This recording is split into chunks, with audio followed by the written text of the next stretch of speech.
أشهد أن لا إله إلا الله وحده لا شريك له وأشهد أن محمدا عبده ورسوله أما بعد فأعوذ بالله من الشيطان الرجيم بسم الله الرحمن الرحيم الحمد لله رب العالمين الرحمن الرحيم مالك يوم الدين إياك نعبد وإياك نستعين اهدنا الصراط المستقيم صراط الذين أنعمت عليهم غير المغضوب عليهم ولا الضالين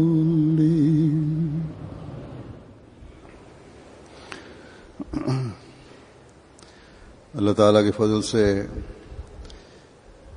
آج جماعت احمدیہ جرمنی کا جلسہ سالانہ With the grace of Allah the Almighty, the Jalsa Salana Germany begins today.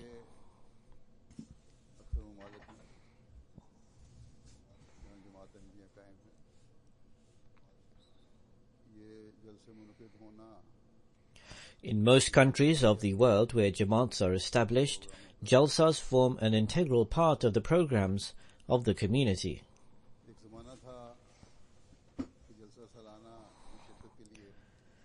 There was a time when Ahmadis living in India had great difficulty in attending the Jalsa Salana Qadian due to travel and other costs.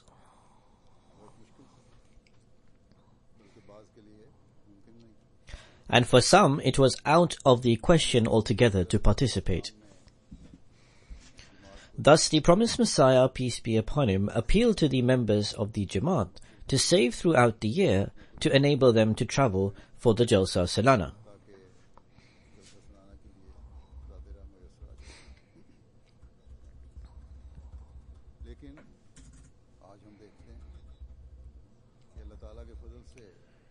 However, the situation today is that, with the grace of the Almighty Allah, in countries which are developed or have a large Jamaat, members of the Jamaat can travel by car and other modes of transport to attend the Jalsa Salana.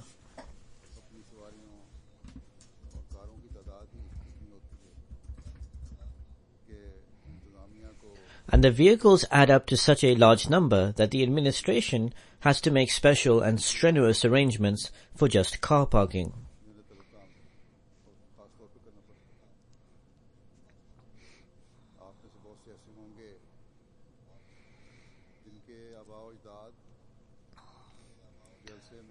Many of your forefathers would have endured great personal hardship and adversity to travel to the Jalsa.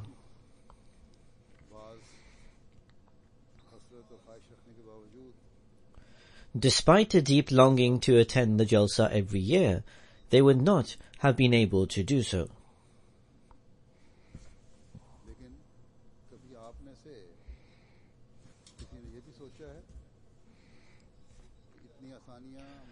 Has this ever led you to reflect on how much ease, comfort, affluence and facilities to travel you have now?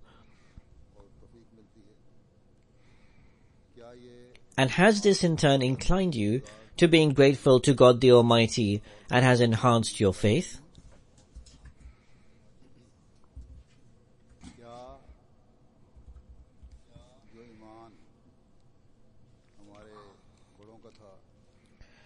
Have we aspired to the level of faith and connection with God the Almighty that our elders achieved?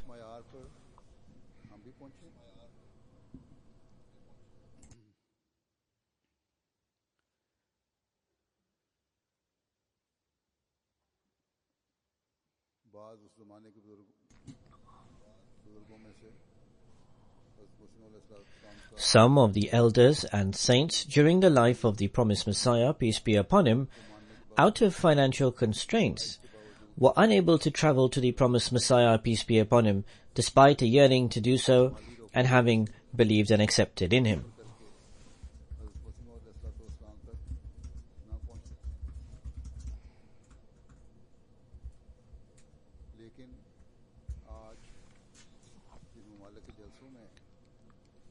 Today, on the other hand, a servant and Khalifa of the promised Messiah, peace be upon him, participates in a jalsa, and members travel from other countries at great expense to attend.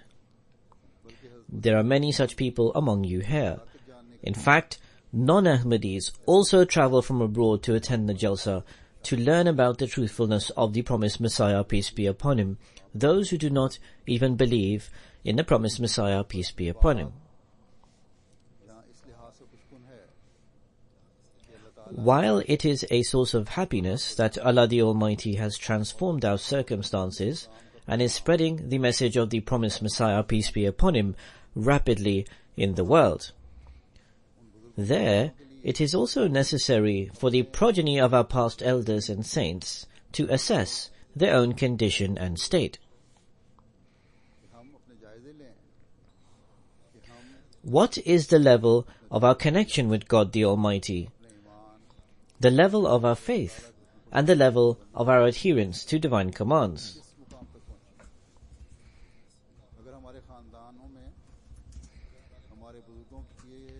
If, as opposed to the high standards of piety of our past elders, our families are besought with spiritual decline, then this is a matter of utmost and grave concern.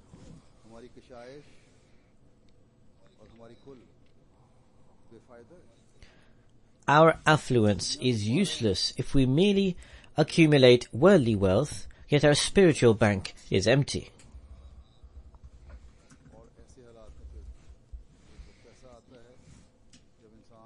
Ultimately, a person drowns in materialism and worldly pursuits and forgets God completely.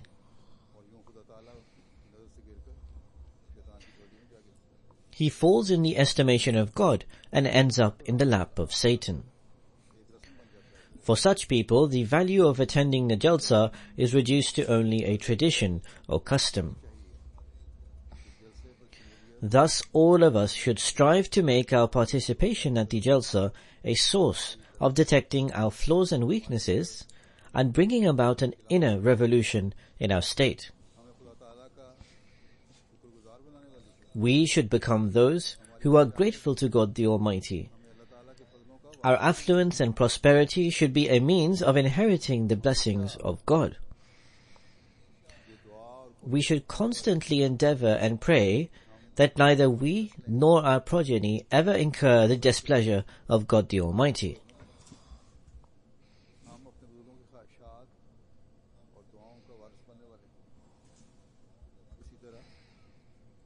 We should be those who fulfill the wishes of our pious elders from the past and become recipients of their prayers.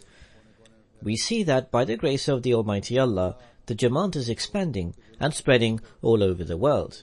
God is opening the hearts of people to join the community of the promised Messiah, peace be upon him, who hail from the north, east, south, and west in the world. They enter the community to invigorate their faith and strengthen their bond with God the Almighty.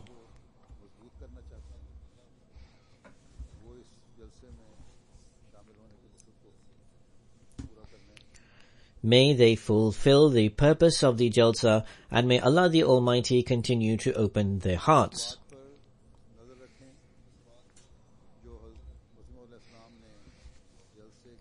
Give heed to the purpose outlined by the promised Messiah, peace be upon him, for the establishment of the Jalsa Salana, which was to enhance one's relationship with God the Almighty and to lead one's life in accordance with the divine commands. It is to give attention to fulfilling the rights of our brothers, and to strive to spread God's message in the world.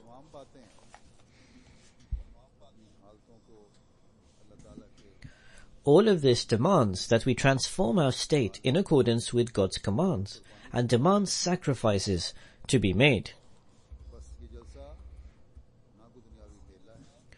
In short, this Jalsa is neither a worldly festival nor an event where one attains worldly objectives and desires. For one, all who come here should engage in regular zikr-e-ilahi, that is, remembrance of Allah, as this is necessary to enhance your relationship with God and to receive His bounties and grace. Secondly, always remember that you should strive to adopt virtues through the Jalsa and then to maintain them on a permanent basis in your lives, which have been commanded by God.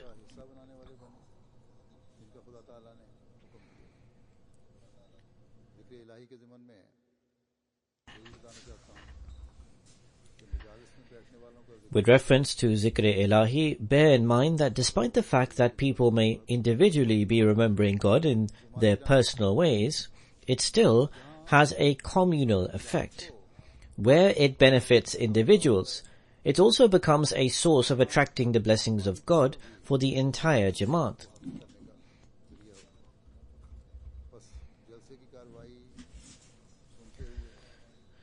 Thus, during this Jalsa, whether it is whilst listening to the Jalsa proceedings or walking outside, engage in constant remembrance of Allah or zikr-e-ilahi. Another benefit is that in gatherings where God is being remembered, it draws the attention of others.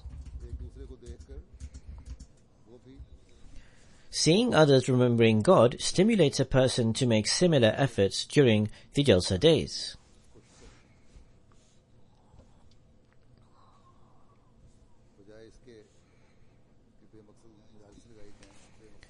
We should avoid useless conversations and meetups during these days.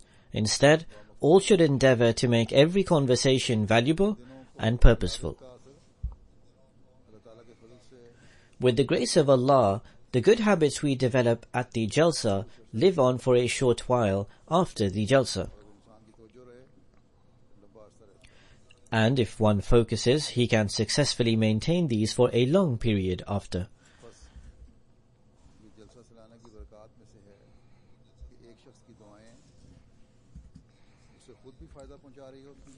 Hence, it is among the blessings of Jalsa that an individual's prayers benefit him personally, but also become a source of helping further the progress of the community as a whole.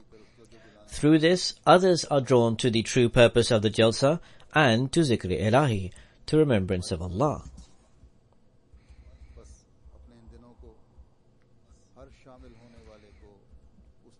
Thus, all those attending the convention, the Jalsa, should spend these days according to the guidance and expectations of the promised Messiah, peace be upon him. Strengthen your bond with God the Almighty, and also fill your hearts with the love of God the Almighty's creation. Be mindful of your fellow brethren's sentiments and emotions. Even if you have any disputes with anyone, then seek to resolve them at this Jalsa or convention. When we form a relationship with God the Almighty and show sympathy towards mankind, only then can we truly convey the message of God the Almighty.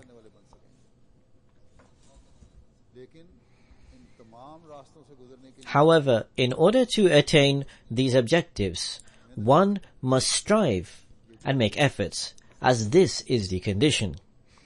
The Jalsas or the annual conventions are organized so that one can benefit from the spiritual atmosphere and the remembrance of God, or zikr-e-ilahi, and thus this can instill such enduring habits that lead one towards God the Almighty. The promised Messiah, peace be upon him, has said in one place, "This world is a temporary abode, and ultimately will come to an end." It carries forth with it the tools that will cause its termination. They are in operation, but we are unaware of it, which is why we must hasten in recognizing God the Almighty. The experience of God's pleasure is granted to one who recognizes Him. Anyone who does not turn to Him with sincerity and devotion does not have his prayers answered explicitly, and some part of him always remains engulfed in darkness. If you make even the slightest of efforts towards God, He will make a far greater effort towards you. However, the initial step must be first taken by you. The promised Messiah further states, some people complain that they carried out all kinds of virtuous deeds. They offered their prayers, kept their fasts, gave alms and charity, and performed other religious exercises, but they say they received nothing in return. Such people have always been skeptics and do not believe in God the Almighty, or His Rububiyat, or His divine providence. Neither have their efforts been solely for God the Almighty. It is impossible for one's efforts to go to ruin and not be rewarded by God the Almighty in this world if those efforts were made for His sake.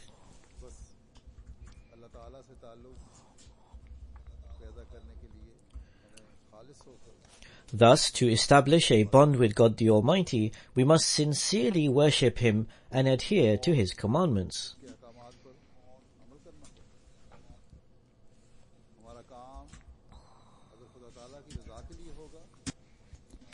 If our deeds are carried out to seek the pleasure of God the Almighty, then we will be able to become the recipients of His grace.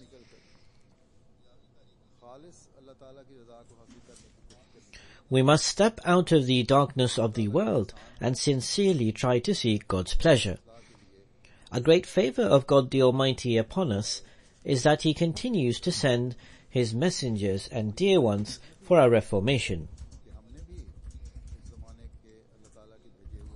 We are fortunate that we have accepted the person appointed by God the Almighty for this age. He taught us and drew our attention to the methods for acquiring the love of God the Almighty, the love of the Holy Prophet ﷺ, and the ways of faith.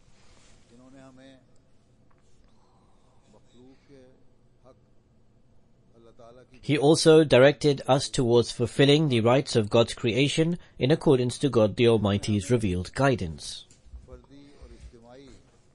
He also drew our attention to refraining from personal and societal ills, and also those ills that are prevalent in a whole nation. He also drew our attention to the rectification of our beliefs and doctrines. So, having done the bet of the promised Messiah, peace be upon him, the oath of allegiance, if we still do not pay heed to this, then we are not discharging our responsibilities. Prophets appear in this world in order to bring about a revolutionary change amongst those who believe in them, and a complete transformation in their conditions. The promised Messiah, peace be upon him, was also shown in a vision that he had created a new heavens and earth, and then said, "Come, let us create a human." This new heaven and earth and human in fact refers to that revolution that he was going to create among his believers. The most perfect demonstration of creating a new heaven and earth was presented by the Holy Prophet ﷺ, may the peace and blessings of Allah be upon him. He created a new heaven and the earth, that even the opponents of the unity of God began to believe in Tawheed, the oneness of God. Those who once worshipped idols and denied that God was one, now proclaimed Ahad, Ahad, that God is one, whilst enduring all kinds of persecution. They even gave up their hope of living, but remained steadfast on Tawheed, the belief in the unity of God. Those who were once completely oblivious to the concept of God, now God had descended upon their hearts, and the worship and the remembrance of God, that is Zikr-i-Ilahi, now became a more important form of nourishment than their actual physical food.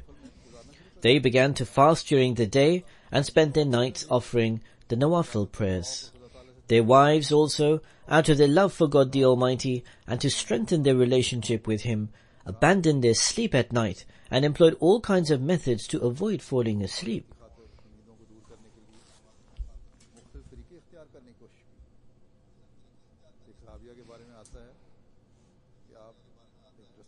Regarding a female companion, it is said that she had a rope suspended from the ceiling, which she either would hold or from its pull would be alerted.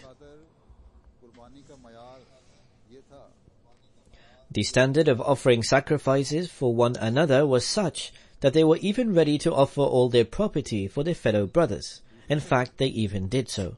However, those to whom it was offered to had also undergone a revolutionary change.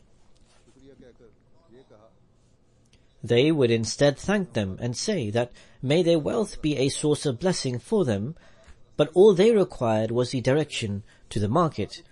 They would rather earn for themselves than be dependent upon others. Their standard of honesty and trustworthiness was such that once a Muslim purchased a horse from a village for 100 dinar and went to the market to sell it. At the marketplace, another Muslim told him that the horse was beautiful and according to him was worth around 200 or 300 dinar. The owner of the horse replied, "The value of the horse is 100 dinar. Therefore, how can I accept more money than what it's worth?" Those who loved wealth and would even deceive others to acquire a large sum, they instead reached such heights of honesty that they now decline to take more money than its value.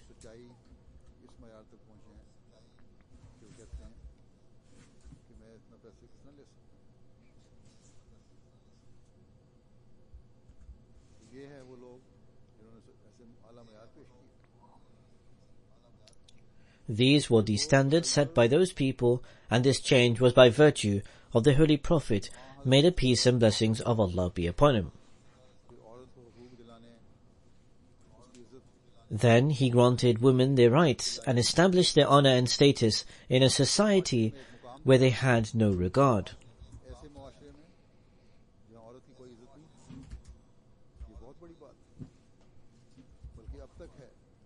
This was a remarkable thing and in fact continues to be so.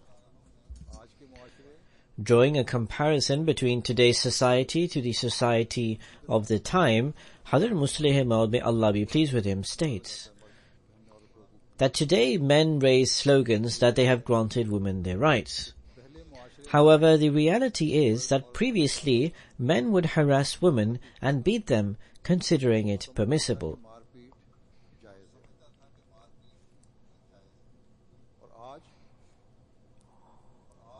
Today, man continues to torment and beat women.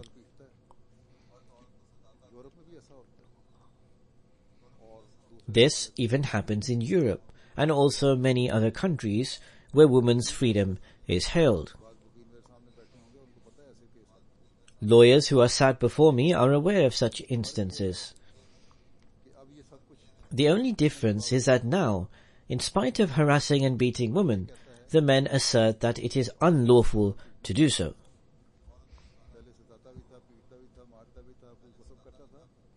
Previously, man would harass women, beat them and snatch away their rights, but would consider it permissible. Now he still continues to do all of this, but asserts that it is not lawful. Thus, the actions remain the same, but only the apparent assertion has changed. Therefore, we find a revolutionary change brought by the Holy Prophet, may the peace and blessings of Allah be upon him, in every sphere. The promised Messiah, peace be upon him, has stated, the Holy Prophet ﷺ raised humans from a condition worse than animals to humankind, then into educated human, and then into godly persons.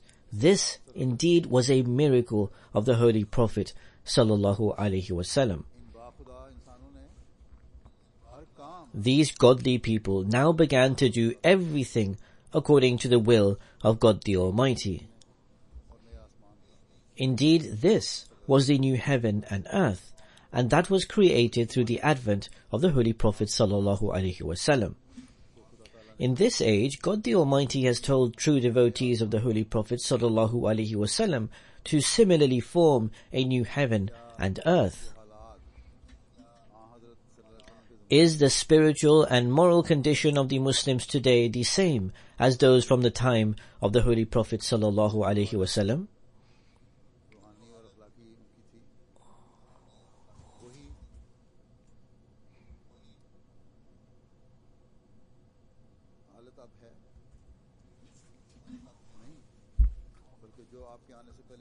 Certainly not. In fact, the barbaric conditions that were prevalent before his advent have once again re-emerged. That is why God the Almighty has sent the promised Messiah and Imam Mahdi in accordance to his promise.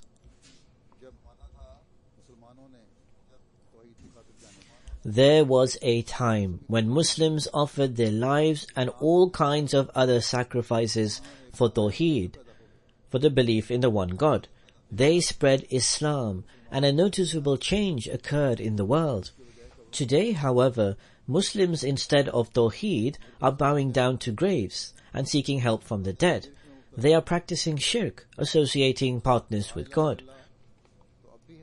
They still profess La ilaha illallah, there is no God but Allah, but it does not bring about any change in them, and the reason for this is they no longer understand its purport.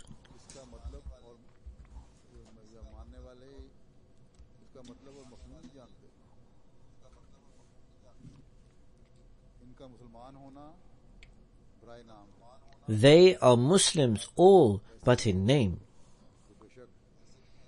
There are many among them that despite declaring their servitude to God the Almighty 5 times in the day, in their prayers and in their azan, the call to prayer, yet they still have idolatrous practices. Some of them are very educated. In fact, many are ministers and ambassadors in Pakistan, yet they visit peers or saints, and the interaction with them is as if they worship them.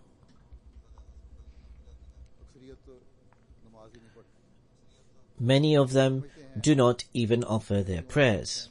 They consider that they fulfill the obligations of being a Muslim by simply calling Ahmadis kafir, or disbelievers, and by following the Maulvis, the religious clerics. Then there are the extremist organizations that are formed in the name of Islam. They only seem to know one word, jihad, and that too in a wrongful interpretation. Instead of keeping people firm on Tawheed, the belief in the one God, they are turning the world away from religion and Islam.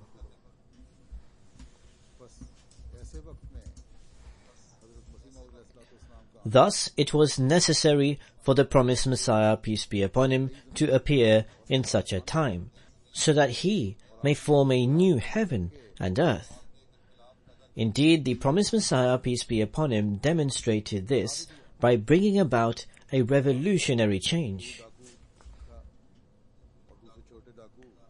There was a very famous thief, and many of the other lesser and smaller thieves would give him money as a levy. Hazrat Muslih Maud writes that people would often ask him that has he ever witnessed a sign of the promised Messiah, peace be upon him's truthfulness.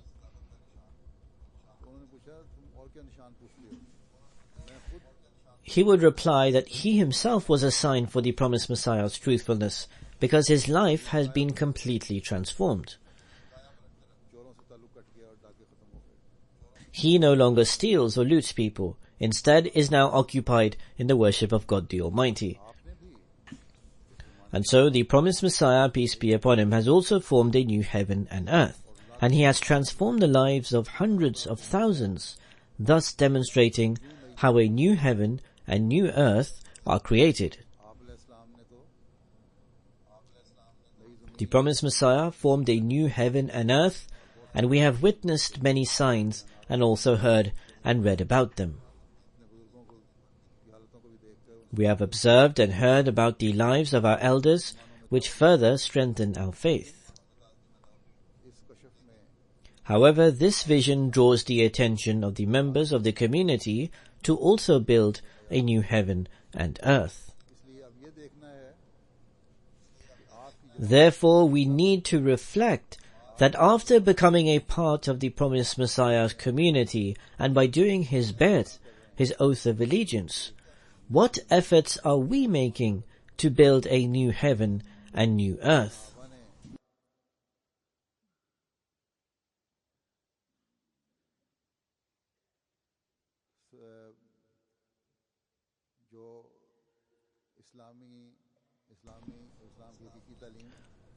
Are we trying to attain the standard set by the companions of the promised Messiah, who created a new heaven and new earth by adopting the true teachings of Islam?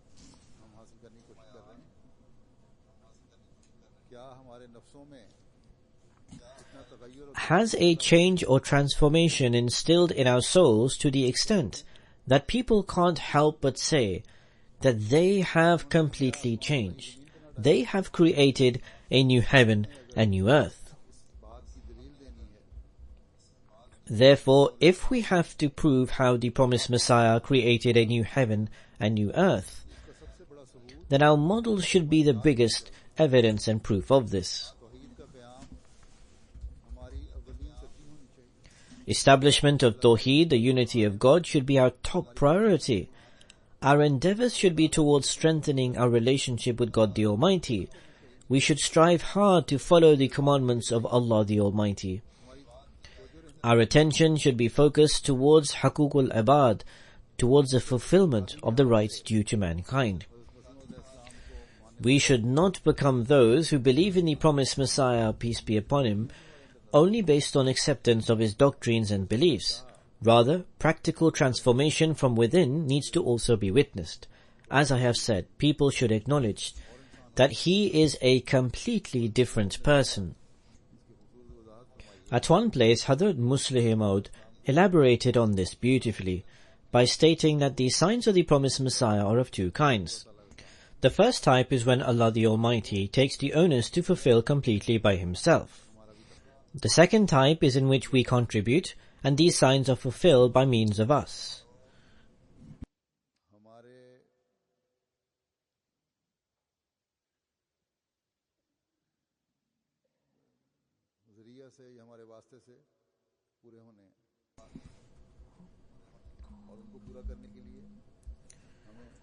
And we should strive hard to fulfill these signs.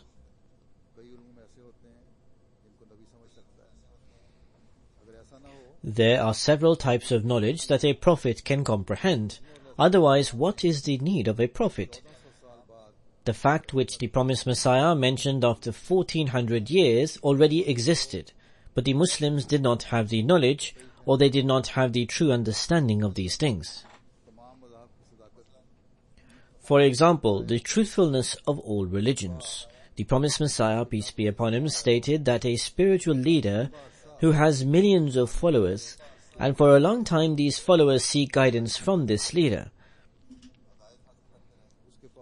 Such a person must be truthful, regardless of the fact that later on his teachings were altered, and that religion did not exist in its original form. There is, for example, Buddha, Zoroaster, Krishan. They were all true messengers of God in their time.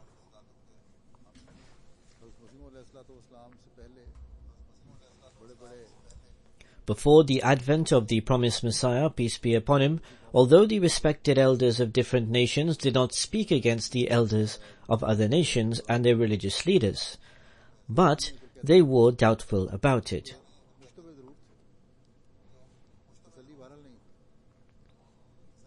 They were not satisfied or content. They did not know what the truth or reality was.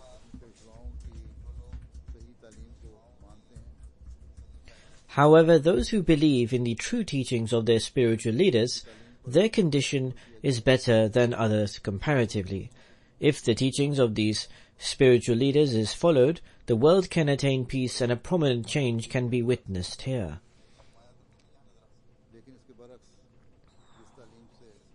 On the contrary, the teaching that sprouts negative results is bad.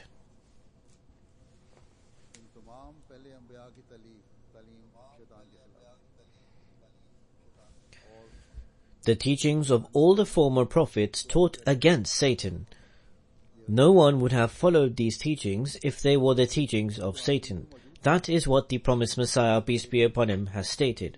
This point was mentioned in the Quran, but no one had knowledge of it, or no one could elaborate on it like the promised Messiah, peace be upon him, did.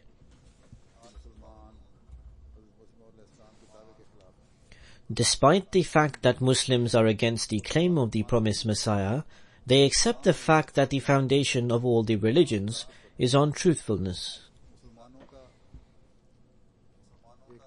A vast number from the educated class amongst the Muslims say to the followers of other religions that, look, how great our religion is. It accepts the fact that your spiritual leaders were from God.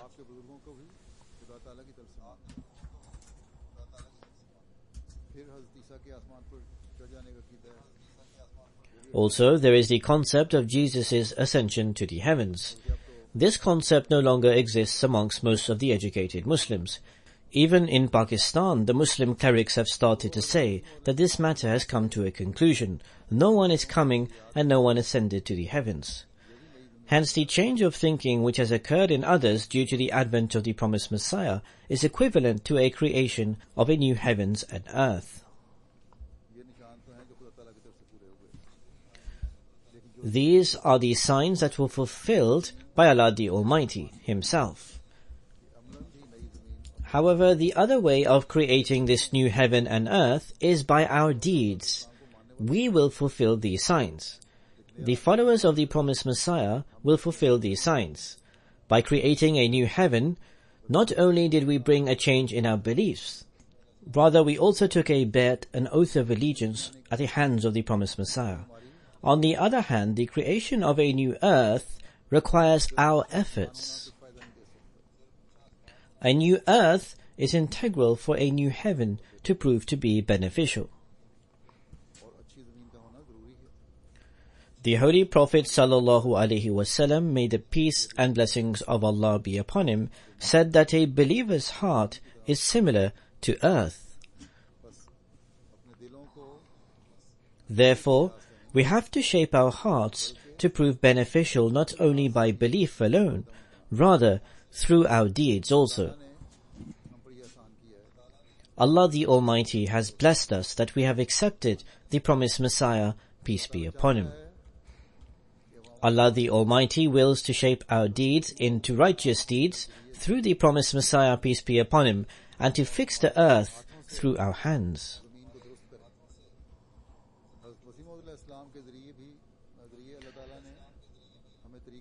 Allah the Almighty showed us the ways through the promised Messiah, peace be upon him. The promised Messiah has provided us with the material to do so. It is our duty to put it into use. Now we have to see if we are actually doing this work.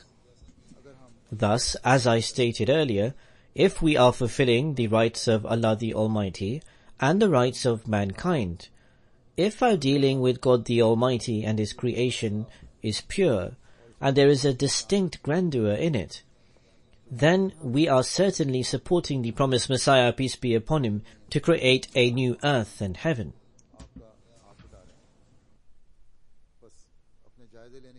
Therefore, it is necessary to evaluate ourselves. I direct everyone's attention towards certain things which the promised Messiah has instructed us. It is fundamental to procure a transformation in ourselves by following every commandment of the Holy Quran.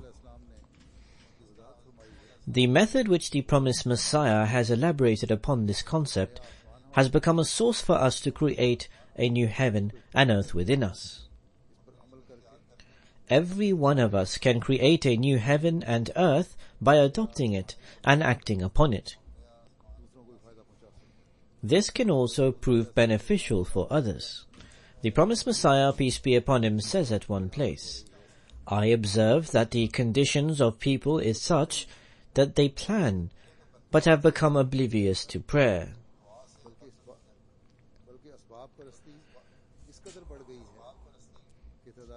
Rather, dependence on material resources has increased so much so that worldly planning is considered divine. The concept of prayer is mocked and considered useless. This is a dangerous poison which is spreading in the world right now, but God the Almighty wills to eradicate it. Therefore, God established this movement so that the world gains cognizance of God the Almighty and they become aware of the truth behind prayers and its effects. Therefore, every Ahmadi should keep this objective at the forefront, and they should strengthen their relationship with God the Almighty. Then the promised Messiah, peace be upon him, said, "This is the time for a spiritual battle. The battle has started against Satan, and Satan is attacking the fortress of Islam with all his weaponry and schemes." Satan wants to defeat Islam, but God the Almighty has established this movement to defeat Satan permanently in this final battle.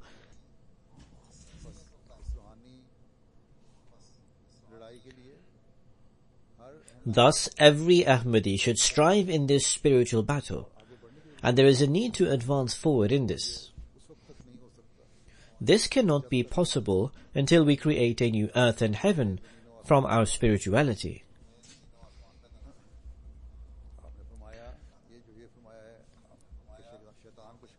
By saying that this movement has been established to defeat Satan, the promised Messiah, peace be upon him, made every Ahmadi responsible to oppose Satan through their spiritual advancement. Then he drew their attention to raise the standard of fulfilling the rights of mankind. While drawing attention towards this matter, the promised Messiah, peace be upon him, said, "Instill emphatically within you that there are two commandments of God the Almighty. The first commandment is to abstain from associating partners with God. Abstain from associating partners with His person, His qualities, and His worship. The second commandment is that one should be kind towards other human beings. Kindness does not mean that it is practiced towards your brothers and relatives alone.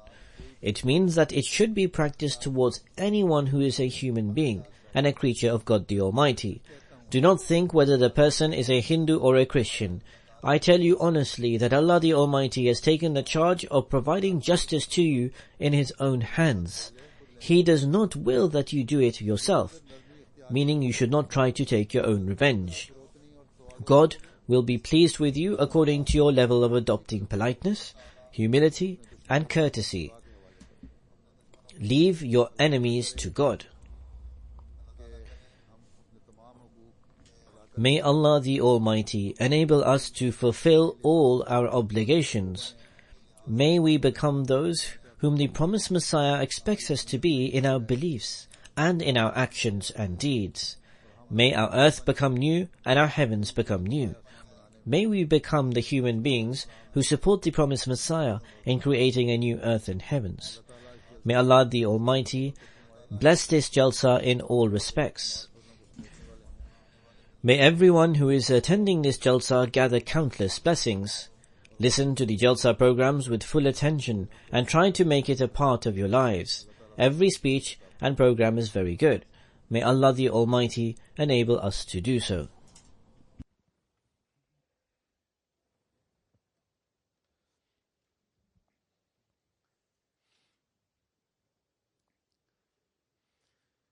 Alhamdulillah, Alhamdulillah, nahmaduhu wa nasta'inuhu wa nastaghfiruhu wa nu'minu bihi wa natawakkalu alayhi wa na'udhu billahi min shururi anfusina wa min sayyiati a'malina. من يهده الله فلا مضل له ومن يضلل فلا هادي له ونشهد أن لا إله إلا الله ونشهد أن محمدا عبده ورسوله عباد الله رحمكم الله إن الله يأمر بالعدل والإحسان وإيتاء ذي القربى وينهى عن الفحشاء والمنكر والبغي يعظكم لعلكم تذكرون اذكروا الله يذكركم وادعوه يستجب لكم ولذكر الله أكبر. नमाज के लिए वहीं जाना है?